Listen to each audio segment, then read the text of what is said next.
I'm 26 years old, recently invented a new electrical wall plate for hiding garage or sensor wires, and I'm about to retire.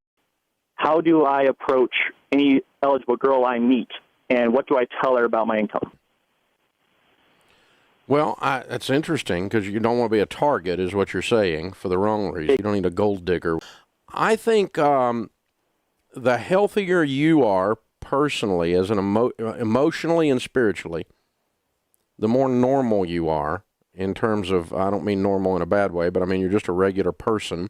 But if you're whole, you're not needy emotionally, you've not got some kind of weird ego thing going on, which I don't hear in talking to you. You just sound like a guy who came up with a great idea and worked his butt off to me. And so just be that guy.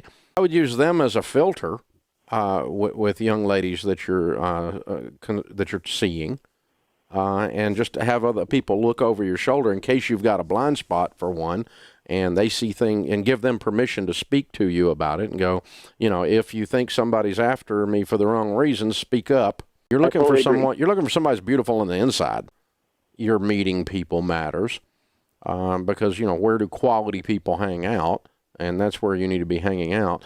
But as far as when to disclose the net worth, I think you do that, or your income or those kinds of things, the fact that you've become wealthy, later rather than sooner. But you don't go out the first date and start spouting off about it. You're going to attract the wrong kind of people. And I would be pretty secretive about it. But then, the more serious you get, the more you begin to unpack it. And I would just begin with some other money conversations and make sure those go well and that the relationship continues before I got into that. So, it's certainly not a first date thing, and it's certainly long before engagement. But somewhere along there, you just start talking about work ethic and saving and how they feel about wealth and how they feel about that kind of stuff.